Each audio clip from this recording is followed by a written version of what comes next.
2024년 3월 21일 목요일 캐나다 연방정부 이민부 마크 밀러 장관과 고용부 랜디 무아노소 장관이 기자회견을 열고 대단히 중요한 정책안을 발표합니다. Temporary Foreign Resident, 즉 외국인 중에 영주권이 없는 캐나다 임시 거주자의 수를 앞으로 3년 동안 20% 줄이겠다는 방안입니다. 현재 캐나다 인구는 약 4천만 명인데요.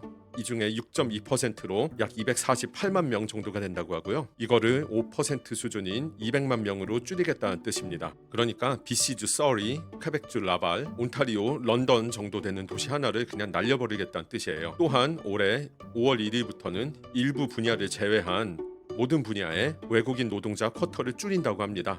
현재 고용주 업체 하나당 외국인 노동자를 최대 30%까지 고용을 할 수 있는데 이걸 상한선을 20%까지 줄이겠다는 방안입니다. 이걸 종합해서 보면은 아직 영주권을 따지 못하고 영주권 취득을 위해서 열심히 달리고 계신 여러분들께는 청천벽력 같은 소식으로 들릴 겁니다. 네, 맞습니다. 이건 전혀 예상치 못했고 대단히 충격적인 소식인 건 자명합니다. 그래서 그런지 몰라도 빠르게 소식을 전달하는데 급급한 일부 사람들이 뉴스를 잘못 해석해서 완전히 틀린 소식을 속보랍시고 퍼뜨린 경우도 있었고요. 한국인 온라인 커뮤니티나 대화방 같은 곳은 이미 공포 분위기가 조장이 되고 많은 분들이 패닉 상태에 빠져 있습니다. 그런데 두려워하기만 하고 패닉 상태에 빠지면 상황이 나아지긴 하나요? 전혀 그럴 리가 없습니다. 사람은요, 당황하면 당황할수록 이성적으로 논리적으로 생각하기가 더 어려워지고요. 그렇기 때문에 잘못된 판단과 선택을 할 가능성도 높아지고 조금 전에 언급한 그런 가짜 뉴스 같은 거에 쉽게 속기만 합니다. 이렇게 뭔가가 급변하는 상황에 대처하는 최선의 방법은요, 첫 번째는 이 뉴스의 맥락을 파악을 하는 겁니다.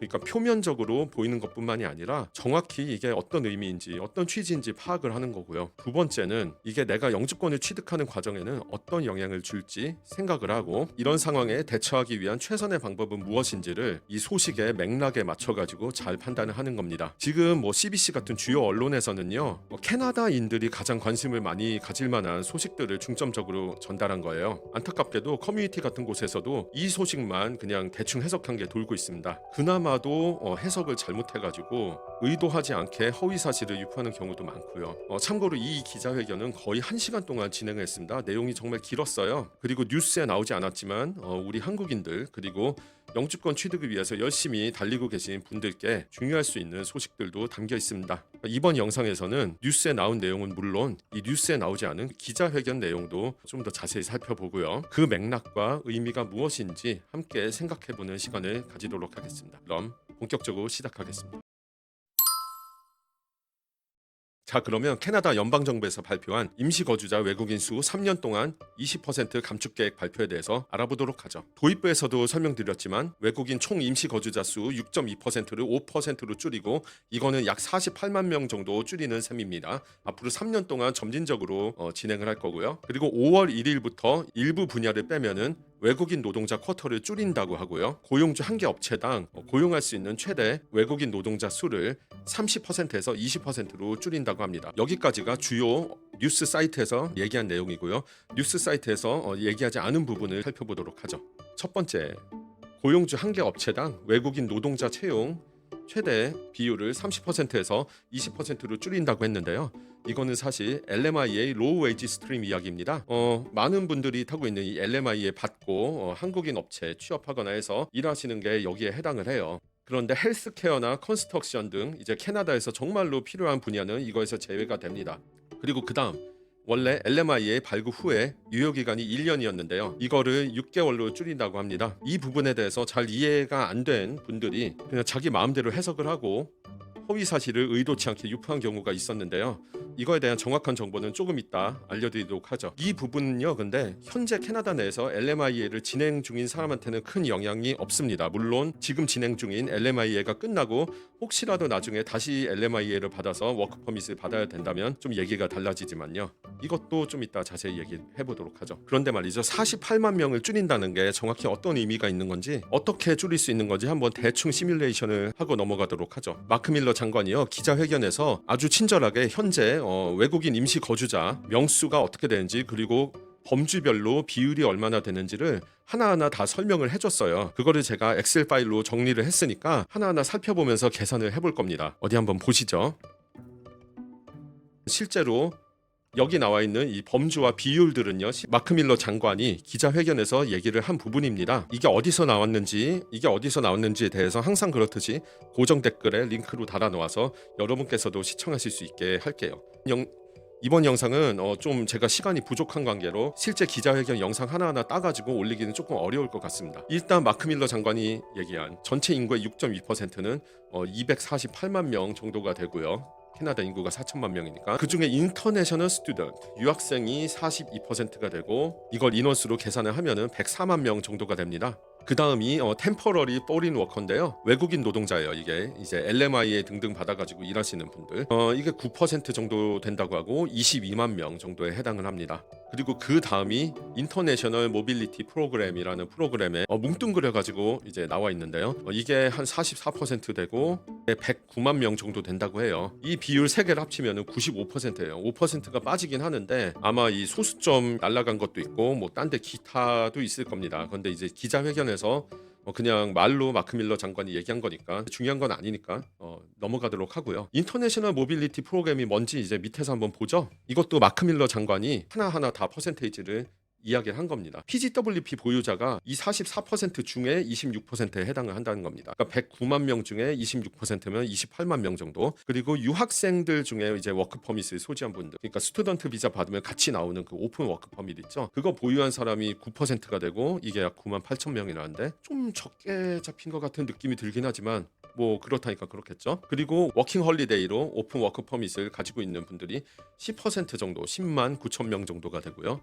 그리고 SOWP 배우자 워크 퍼밋이죠. 학생 비자 소유자 중에 이제 워크 퍼밋을 소지한 사람의 배우자, 그리고 PGWP 소지자 중에 이제 배우자, 그 분들이 받은 이제 워크 퍼밋이 12%, 13만 명 정도가 되고 그 외에 이제 소셜 휴머니테리언 패스웨이라는 이제 어려운 말이 있는데 이게 난민이나 망명자, 이제 우크라이나 전쟁으로 오신 캐나다로 피난을 오신 분들 이게 26% 정도 28만 3천 명이고 그리고 마지막 인터컴퍼니 트랜스퍼라고요. 기업 간의 인력을 파견하는 경우 교환을 하는 경우가 17%라고 하고 18만 5천 명입니다. 이게 밑에 보시면 제가 주황색으로 칠한 부분이 있는데요. 이거는 캐나다 연방정부에서 컨트롤을 할 수가 없거나 아니면 고정된 인력입니다. 그러니까 예를 들어서 워킹 홀리데이라고 하면은 젊은 외국인 분들 캐나다에 와서 일할 기회를 주면서 동시에 이제 캐나다 사람들도 그 해당 국가들로 워킹 홀리데이를 받아서 가서 일할 수 있는 그런 기회를 주는 거기 때문에 이건 사실 고정이고요. 난민 망명자는 말할 필요도 없습니다. 제 지난 영상 보시면은 근데 이게 왜 컨트롤이 불가능한지 잘 마지막 기업 간 인력 파견도 잘 이해가 가시죠? 왜 컨트롤이 좀 어려울지. 그러니까 이 세 가지는 사실 상수라고 생각을 하고 여기에서 인력을 줄이기는 힘들 거다. 그렇게 생각을 하실 수가 있을 거예요. 그렇다면 한번 이제 간단하게 계산을 해보도록 하죠. 20%를 어떻게 뺄 수 있을지에 대해서요. 이거는 그냥 제 마음대로 계산을 하는 거기 때문에 캐나다 연방정부에서 이렇게 할 것이다 하는 건 절대로 아닙니다. 오해하지 마시고요. 그럼 화면을 다시 보도록 하죠. 키보드를 두드릴 거기 때문에 소음이 조금 날 수 있습니다. 양해 부탁드리고요. 자, 유학생 같은 경우 지금 42%인데 이거는 이미 이제 학생 비자 개편안을 발표를 하면서 줄일 거라고 발표를 했어요. 정확히 얼마나 줄어들지 모르겠지만 그냥 보수적으로 20% 준다고 생각을 해보죠. 여기 감소폭 열에다가 20% 넣으면 자동 계산 나와서 20만 8천 명이 준다고 나오고요. 그 다음에 외국인 노동자 LMIA 쪽을 이제 줄인다고 하는데 이게 일부 분야를 제외한 모든 곳에 이제 영향이 갈 수가 있어요. 이거는 얼마나 줄일지 모르겠지만 뭐 이것도 한 20% 줄인다고 한번 볼까요? 네. 25만 명이 지금 주는 걸로 나옵니다. 23만 명 남았네요. 이쪽에서. 그럼 이 밑에는 이제 어떻게 될까? PGWP 같은 경우에는 많이 줄 걸로 예상이 됩니다. 이거 한 30% 준다고 보고 그리고 유학생 중에 워크 퍼밋을 소지한 사람들 이것도 마찬가지로 상당히 줄어들 걸로 예상이 들어요. 그래도 한 20% 정도 두고요. 그 다음에 배우자 워크 퍼밋이 있는데요. 배우자 워크 퍼밋도 최소한 PGWP 이상으로 줄어들 걸로 예상이 됩니다. 이거 한 30% 하고요. 자, 그러면은 14만 명이 나왔어요. 나머지 부분은 컨트롤이 불가능하니까 빼고요. 그러면 아래 나온 수치를 위에 이제 넣고 계산을 해보면 39만 명, 한 40만 명 정도가 준다고 나오죠. 여기에서 8만 명을 더 줄이면은 이제 감원 목표 48만 명에 도달을 하는데요. 어느 쪽에서 더 줄일지는 두고 볼 일입니다. 지금 이거를 정확히 분석하는 거는 사실상 불가능하고 너무 복잡하기 때문에 그냥 간단하게 이렇게 넣어보고 넘어갔지만요. 인터넷 카페 같은 데서 얘기하는 것처럼 뭐 단순 뭐 몇 명, 그래서 단순 몇 프로 계산해가지고 나오는 그런 수치가 전혀 아닙니다. 유학생이 줄어들면 PGWP 받는 사람도 줄어들고 SOWP 받는 사람도 줄어들기 때문에 위에 이제 유학생 학생 비자 개편안으로 인해서 줄어드는 만큼 아래 인터내셔널 모빌리티 프로그램도 줄어드는 효과가 나고요. 이런 유기적인 감소 효과가 나기 때문에 실제 감소폭은 여기 그냥 적은 것보다도 지금 여기에 표시한 것보다도 더 많이 줄어들 가능성이 있다고 예상을 할 수가 있습니다. 이번에는 기자회견에서 고용부 장관이 LMIA에 대해서 얘기한 부분을 한번 볼게요. 고용부 장관이 실제로 든 예인데요. 원래 LMIA는 예를 들면 반경 100km 내에 아무것도 없는 오지에 있는 레스토랑이나 호텔 같은 데서 일할 사람을 구하는, 그러니까 로컬들이 가서 일하기가 어려운 곳을 충원을 해줄 목적으로 만든 이제 제도인데요. 현재는 이게 너무 왜곡되어 있는 상황입니다. 그래서 앞으로 고용주들은 LMIA를 정말 최후의 수단, 고용부 장관의 표현으로는 The Last Resort로 활용하게 유도를 할 거고요. 그리고 내국인 채용을 최대한 진행한 후에만 LMIA를 하도록 유도를 할 거라고 합니다. 그게 무슨 의미인지 한번 보죠. 이거는 기자회견 영상 16분 44초에서 18분 21초 정도에 이제 나온 얘기인데요. 프레젠테이션 자료를 보면서 한번 얘기를 해보죠. 일단 첫째, 굉장히 중요한 거예요. 고용주의 LMIA 유효 기간을 1년에서 6개월로 줄인다. 이게 무슨 의미냐면요. 이게 많은 오해를 자아내고 LMIA가 뭔지도 모르는 사람들이 참 사실과 전혀 다른 얘기를 속보랍시고 내뱉은 부분인데요. LMIA가 뭔지 다시 한번 설명을 드릴게요. 제 이전 LMIA 관련 영상에서도 소개를 했지만요. LMIA는 취업 비자가 아니에요. 고용주가 내가 채용을 하려는 직책이 있는데 이거 여기 로컬에서는 구할 수가 없어서 외국인 노동자 써야겠다 하고 캐나다 연방정부에 허락해달라고 신청하는 신청서고요. 그러면은 연방정부에서 이거 승인을 해주면은 그거 유효기간이 원래는 1년이었던 거예요. 쉽게 말하면은 1년짜리 LMIA 받고 나서 1년 내로 외국인 노동자의 채용을 완료를 해야 된다는 겁니다. 안 그러면 이제 LMIA가 만료가 되고 다시 신청을 해야 되는 거고요. 6개월로 줄인다는 거지 해당 외국인 노동자가 LMIA로 1년짜리 워크 퍼밋을 받고 이거 끝나면은 다시 LMIA 신청을 하고 그러려면 이민 대행 업체에다가 500만 원, 600만 원씩 줘야 되고 이런 소리가 막 나오고 하는데요. 이게 6개월로 줄기 때문에 6개월 동안 500만 원, 600만 원씩 계속 내야 갱신이 된다. 돈 무지하게 많이 들겠네. 이런 소리가 나오는데 진짜 황당합니다. 반년에 5, 600만 원씩 내면서 업체 밑에서 개고생하면서 일해서 영주권을 받겠다고요? 그게 말이나 되는 소리입니까? 상식적으로 말이 안 되는데 이게 뭔지 모르니까 그냥 자의적으로 해석을 해서 조사도 안 하고 그냥 내뱉으니까 그런 소리가 나오는 겁니다. 그거 아니에요. 그거 전혀 아니고요. 지금은 LMIA를 통해서 업체가 외국인 노동자를 채용을 할 때도 이게 정규직 퍼머넌트면은 로우 웨이지 스트림 기준으로 최대 2년까지 해당 외국인 노동자한테 워크 퍼밋이 나옵니다. 보통 1년에서 2년인데 이게 맥시멈 2년이에요. 이거는 업체가 받는 LMI의 유효 기간이랑 전혀 상관이 없고요. 이거 이제 6개월로 줄인다고 했는데 이번 기자회견에서는 그 외국인 노동자 정규직으로 채용했을 때 맥시멈 2년까지 한다, 1년까지 한다 이런 얘기 전혀 없었습니다. 그러니까 최소한 지금 현재로서는 이거에 대해서는 변함이 없을 거라는 뜻이고요. LMIA 발급받는 거는 업체의 책임이지 외국인 노동자의 책임이 아니에요. 이거 확실히 구분하셔야 됩니다. LMIA는 워크 퍼밋이 아닙니다. 자, 그럼 다시 프레젠테이션을 보도록 하죠. 글이 짜잘하게 많이 적혀 있으니까요. 오랫동안 띄워놓을 테니까 읽으면서 보시죠. 이게 LMIA 유효기간을 1년에서 6개월로 줄인다고 한 게 표면상으로는 기자회견에서는 LMIA로 외국인 노동자의 채용을 막 하는 대신에 난민이나 망명자 같은 이미 캐나다 국내에 들어와 있는 사람들 채용을 장려를 하고요. 그러니까 6개월로 이거를 유효기간을 줄이면은 항상 최신 업데이트된 상황이 이제 통계가 집계될 거기 때문에 연방 정부가 이제 고용 실태 파악을 하는데 편할 것이다. 그래서 이렇게 줄인다는 거지만요. 실제로는 사실 LMIA 발급을 하고 나면요. 그 해외에 현재 소재하고 있는 외국인 노동자를 채용을 하기까지 프로세스가 걸리잖아요. 그 프로세스가 어떻게 되냐면 LMIA를 업체가 발급받고 그리고 누군가 찍어든 점 찍어든 이제 외국인 노동자가 있어요. 외국에 그 사람이 취업 비자를 받고 국내에 들어와 가지고 실제 정착을 하고 일을 시작하기까지 그 기간까지 원래는 1년이었는데 유효 기간이 이걸 6개월로 줄여서 훨씬 빡빡하게 만들겠다는 게 의도입니다. 이게 무슨 뜻일까요? 자, 한국인들은 이거에 대해서 별로 고민한 적이 없어요, 사실. 왜일까요? 왜냐하면 한국인들은 비자 발급에 별로 어려움이 없는 편입니다. 이게 약간 국가 위상과도 관련이 있고 그 해당 국가에서 캐나다로 들어오는 인원 수와도 관련이 있는데요. 한국인 같은 경우에는 6개월로 줄여도 크게 영향 없을 거예요. 솔직히 말해서 결격 사유만 없으면은 취업 비자 받아가지고 비행기 타고 오는데 6개월이면 충분합니다. 그런데 말이에요. 이 6개월로 충분하지 않은 국가들이 있습니다. 이따 한국 정도 위상되는 선진국도 아니고 한국만큼 당사자의 신원 파악이 쉽지도 않을 뿐더러 인구는 훨씬 많아가지고 캐나다로 들어오려고 하는 사람들은 또 훨씬 많은 그런 국가들이 있죠. 어딘지 말 안 해도 아실 겁니다. 그러니까 그런 국가들을 타겟으로 삼고 그런 국가들을 약간 견제하려는 의도로 이런 식으로 줄인 것으로 저는 생각합니다. 캐나다는 항상 그래요. 그럼 이것도 뇌피셜이 아니냐, 네 멋대로 생각하는 게 아니냐 이렇게 생각하실 수도 있겠지만요. 캐나다는 트랙 레코드가 있어요. 이전에도 항상 그랬습니다. 이거는 연방뿐이 아니라 주정부도 마찬가지예요.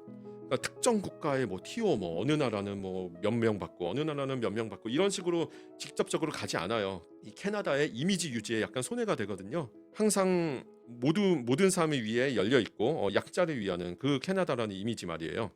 그렇게 이미지 유지하는 거 싫어하는 분들도 많은 걸로 알고 있지만 사실 상당히 이득되는 면이 많아요. 캐나다 입장에선. 그래서 그거 그렇게 고수하는 거예요. 그래서 그런 식으로 직접적으로 야 니들은 이제 앞으로 오는 사람 줄일 거야. 알았지? 이렇게 하지 않고 특정 계층, 특정 국가 사람들을 그냥 그 사람들을 타겟으로 해서 이제 그 사람들이 이 프로세스를 타고 오기 어렵게 만드는 겁니다. 진짜 수동 공격적이에요. 국가 이 정책 자체가 간접적이고요. 이게 약간 연방 정부의 전매 특허지만 주정부도 뭐 그렇습니다. 이번에 엘버타 AOS 막힌 것도 그렇고. 자, 그럼 이번에는 또 LMIA에 관해서 고용부 장관이 얘기한 부분 기자회견 영상 26분 30초에서 28분 30초 정도에 나온 얘기를 또 한번 살펴보도록 할게요. 이거는 기자의 질문 답변 부분이었는데요. 예리한 질문이었어요. 이 고용부 장관이 그런 얘기를 했거든요. LMIA의 부작용 중에 하나가 뭐냐면은 지금 난민이나 망명자 같은 이제 이미 안에 들어와 있는 사람 이 사람들 채용하는 대신 LMIA로 지금 외국에 있는 외국인 노동자를 채용해서 이제 들어오게 하는 그래서 외국인 유입을 늘리는 그런 차별 행위가 존재할 수 있냐고 이제 물어본 거예요. 사실 상당히 존재하는 게 맞는데요. 이거는 공식 석상이기 때문에 이제 장관 차원에서는 뭐 그렇다 대답하기가 좀 어려웠어요. 실제로 굉장히 민감한 질문이라 돌려 말하겠다고 대놓고 답을 하기도 했고요. 어떤 식으로 돌려 말했냐 하면은 LMIA의 고용주를 심사하는 기준은 원래 약 20개 정도의 크리테리아가 있다고 합니다. 기준이요. 그런데 코비드 19이 터지면서 직접 가서 보기가 어려웠잖아요. 그래서 이 심사의 대부분이 온라인으로 대체가 되었다고 합니다. 그리고 지금까지도 이게 이어지고 있고요. 이게 온라인으로 대체되면서 많은 부작용이 발생을 했어요. 결격 사유가 될 수 있는 부분도 그냥 서류로 보고 사진으로 보고 대충 처리를 하기 때문에 뭐 사실 이 허가가 떨어지면 안 되는 업체들도 다 허가가 떨어졌고 그래가지고 이제 노동자들이 많이 유입이 됐을 뿐더러 아주 열악한 근무 환경에서 이제 일을 하게 된 거죠. 그래서 앞으로 노동자의 근무 환경과 거주 환경이 적절한지 제대로 심사를 할 것이다. 그리고 학대나 착취 행위가 있는지도 잘 볼 것이다고 얘기를 하고 있습니다. 이 LMIA가 한국인들이 타는 그런 형식뿐만이 아니라 정말 실제로 아주 먼 이제 오지의 농장, 뭐 과수원 이런 데 있죠. 그런 데로 이제 LMIA로 외국인 노동자를 데리고 와서 거처까지 실제로 살 곳까지 업체가 제공을 해주는 그런 경우가 되게 많은데 굉장히 거주 환경이 열악한 그러니까 무슨 창고 같은 데서 자게 하는 그런 경우도 많습니다. 그러고 보니까 어느 나라에서도 외국인 노동자를 비슷한 식으로 좀 취급을 하기도 해서 문제가 되기도 하죠. 네, 뭐 그렇습니다. 네, 각설하고요. 그래서 이런 근무 환경, 거주 환경 이런 거 제대로 됐는지 심사를 잘 하겠다고 하고요. 업체가 규정을 제대로 준수하지 않을 경우에 1차 징계로 벌금을 부과하고 2차로는 5년에서 10년 정도 LMIA로 외노자를 채용 못하게 정지를 때릴 것이며 또 위반하면 아예 그냥 영구적으로 막아버릴 것이다. 이렇게 장관은 얘기를 했습니다. 그리고 외국인 노동자 여러분을 위해서는 뭐 들어오셨을 때 뭐 트레이닝도 한다고 하더라고요. 진짜로 하는지는 전 잘 모르겠어요. 혹시 그 연방 정부의 뭐 트레이닝 뭐 자료나 이런 거 받아본 적 있으시면은 댓글로 알려주시기 바라고요. 아무튼간에 외국인 노동자를 위해서는 주 7일 24시간 그리고 무려 200개의 언어로 제공하는 팀라인이라는 거를 운영을 한다고 합니다. 이름만 보면은 뭔지 잘 모르겠지만요. 한국에서 자주 쓰는 표현으로 얘기를 하면은 일종의 헬프데스크 또는 신문고 같은 겁니다. 이거 한번 팀라인이 뭔지 한번 실제로 살펴볼까요? 이거는 캐나다.ca에서 제가 직접 퍼온 PDF 파일이에요. 네, 한국어도 제공을 하고요. 위에 전화를 걸면은 이제 외국인 노동자가 상담을 받을 수 있다고 합니다. 그래서 뭐 블라블라블라 쭉 있는데요. 하나하나 다 볼 필요 없고 그냥 간단히 말하면 말도 안 되는 이유로 고용주가 이제 부당한 대우를 한다. 예를 들면 급여를 띄어먹는다든지 약속한 것과 다르게 급여를 준다든지 아니면 약속한 것보다 더 일을 많이 시킨다든지 뭐 그런 것들 있죠. 그리고 뭐 몸이 안 좋아서 좀 쉬어야 되는데 쉬지 못하게 한다든지 뭐 이런 부당한 대우들 있죠. 그런 부당한 대우를 받을 때 이 팀라인으로 전화를 하면은 정부에서 도와줄 수 있다고 하고, 영어나 불어가 이제 잘 되지 않아도 200개 국어로 제공을 하기 때문에 외국인 노동자가 편하게 이용을 할 수 있을 거라고, 이렇게 참 이상적인, 지들끼리만 이상적인 참 얘기를 하는데요. 참 이 정부분들 참 뭐라 그래야 될까?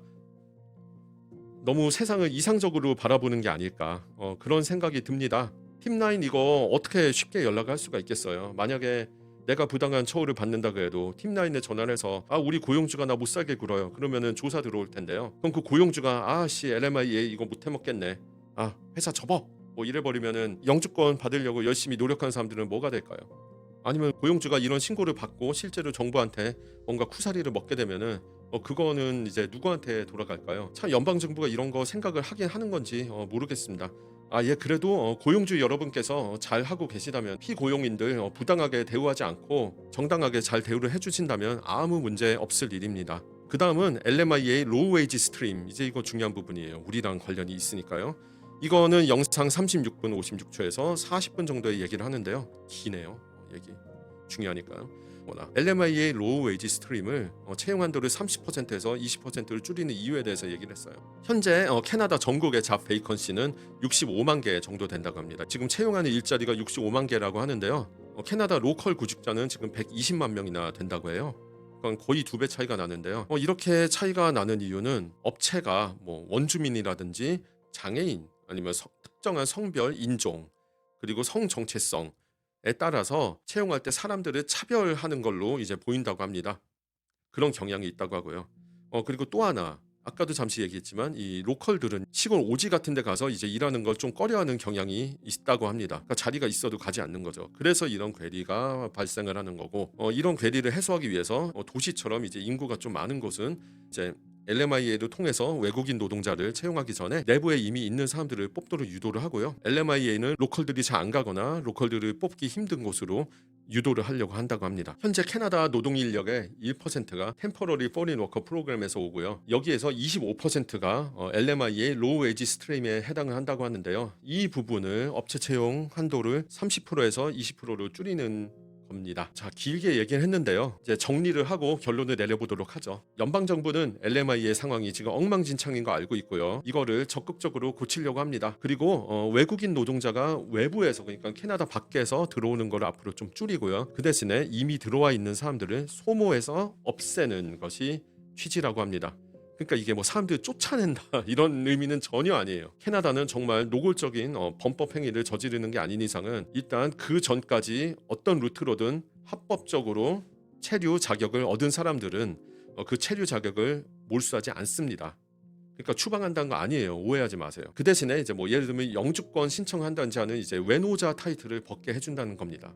통계에서 템퍼러리 포린 레지던트 타이틀을 이제 벗겨준다는 뜻이에요. 여기에는 이제 LMIA는 물론 이제 LMA가 아닌 사람들까지 모두 포함을 하는 겁니다. 그러니까 노동자는 물론 이제 학생들까지 다 포함이 되는 거고요. 특히 이제 난민이나 망명자처럼 이 인구 유입을 캐나다 연방 정부에서 좀 컨트롤하기 어려운 사람들을 위주로 최대한 수용하는 방안으로 나가겠다는 뜻이기도 하죠.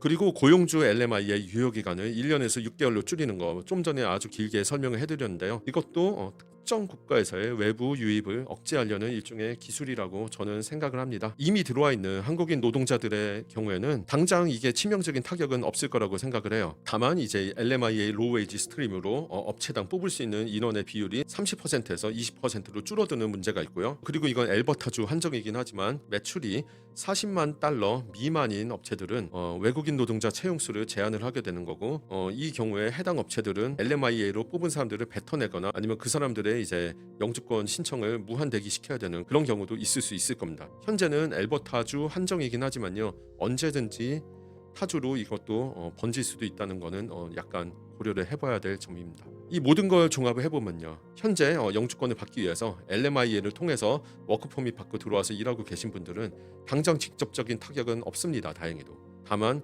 혹시라도 기간이 길어져서 또 LMIA를 받아야 되거나 하면은 조금 고생스러울 수가 있어요. 아무래도 이제 업체들이 LMIA로 사람을 채용을 하는 게 약간 소극적으로 될 수밖에 없습니다. 자, 이제 진짜 결론, 프레젠테이션 마지막 페이지입니다. 이번에도 길죠? 죄송합니다. 자, 진짜 결론. LMIA 등 일을 하면서 영주권 과정을 밟는 분들한테는 최악의 상황까지는 아니에요. 아직은요. 일단 캐나다 내에 있으면 기회는 있습니다. 솔저 온 하고 영어 공부 열심히 하도록 하죠. 솔저 온이 뭐냐고요? 존버입니다. 존버. 자, 캐나다 내국인 입장에서 봤을 때는 이거는 상당히 좋은 일입니다. 일단 무분별한 외국인 유입이 줄어들기 때문에요. 하우징 문제 같은 이런 사회 문제들이 상당히 해결이 될 수가 있고요. 그리고 사회에 교란을 일으키던 특정 집단들의 유입이 좀 줄어들 수가 있기 때문에 그것도 이제 좋은 일이에요. 다만 이제 우리가 생각해야 될 부분은 이거는 캐나다 연방정부라는 겁니다. 과연 캐나다 연방정부가 이거 제대로 수행할 수 있을지 그 여부는 두고 볼 일이에요. 그리고 업체들이 LMIA를 제대로 준수를 하는지, 노동자들 착취나 학대를 하지 않는지 이거를 계속 효과적으로 감시할 역량이 연방정부에 있을지도 궁금해요. 아까 그 팁라인 있잖아요.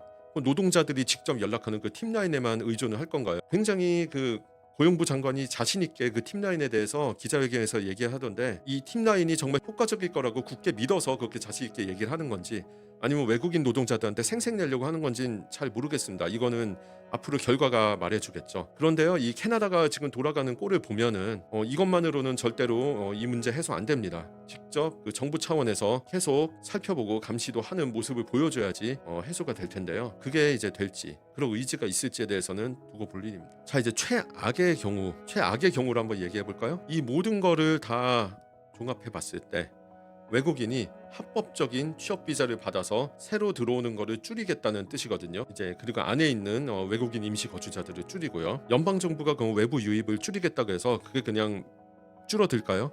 그리고 이 연방 정부는 기자회견 내내 이제 수시로 얘기를 했는데요. 난민이나 망명자처럼 이제 스페셜 휴머니테리언 패스웨이로 들어온 사람들은 최대한 캐나다에 오래 정착을 할 수 있게 지원을 해주겠다는 뜻을 내비쳤습니다. 이거 약간 꼬아서 생각을 하면요.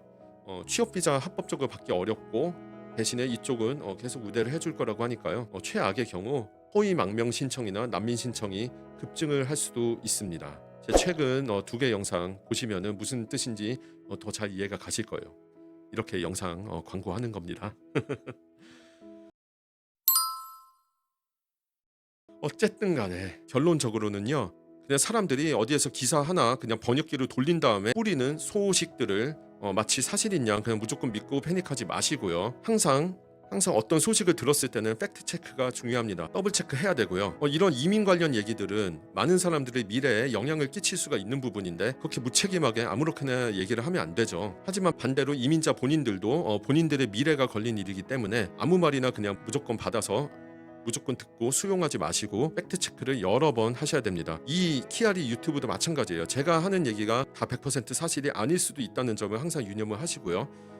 자료를 최대한 찾아보시기 바랍니다. 저는 그래도 참고한 자료들이나 뉴스들의 링크를 최대한 걸어드리는 편이지만요. 저도 어쩔 수 없이 놓치거나 오해하는 부분이 있을 수 있다는 거 유념을 해주시기 바랍니다. 있으면은 꼭 댓글로 피드백 많이 남겨주시기 바랍니다. 영상 10몇 개밖에 올리지 않았지만 제 영상들 댓글들이나 이런 거 보시면은 제가 최대한 성심성의껏 답변을 드리려고 노력을 하고 있으니까요. 너무 부담 가지지 마시기 바랍니다. 캐나다가 점점 문을 걸어 잠그고 있는 건 사실이고요. 지금 새롭게 이민을 오기에는 정말로 안 좋은 시기인 것도 사실입니다. 저는 사실 오시라고 딱히 권장을 하고 싶진 않아요. 다만 지금 이미 들어오셔서 많이 고생을 하고 계신 분들, 그리고 이미 입국이 임박하신 분들께 조금이라도 도움이 되고 싶고요. 그리고 지금 어려운 상황이지만 그래도 캐나다 들어오고 싶으신 분들께서 잘못된 소식을 접하지 않고 최대한 정확한 정보들을 파악할 수 있게끔 도와드리는 게 저의 목표입니다. 항상 영상을 너무 길게 찍고 장황하게 설명을 하는 경향이 있는 거 알고 있지만요. 이민 관련 얘기들은 짧은 글 하나, 1, 2분짜리 영상 이런 거 보고 그냥 대충 이렇게 판단하고 넘어갈 게 아니라는 거 대단히 중요한 사실이라는 거 염두에 두시고요. 그리고 중요한 거 하나, 더블 체크 항상 하시고 공식 페이지 항상 확인하시길 바랍니다. 캐나다.ca랑 다른 얘기를 하는 사람들은 여러분께 거짓말을 하는 것이거나 아니면은 그거를 제대로 해석할 능력이 없는 사람들입니다. 항상 정보의 최종 확인은 본인에게 달려 있습니다. 그래도 키아리 채널의 긴 영상들을 이렇게 마지막까지 시청해 주시는 분들은 그런 의향이 있고 그런 방법을 배우고 싶고 실제로 그렇게 하시는 분들이라는 믿음이 있고요. 저는 그런 여러분들께 도움이 되고 싶습니다. 지금까지 영상 시청해 주셔서 감사하고요. 다음 영상에서 또 뵙도록 하겠습니다. 감사합니다.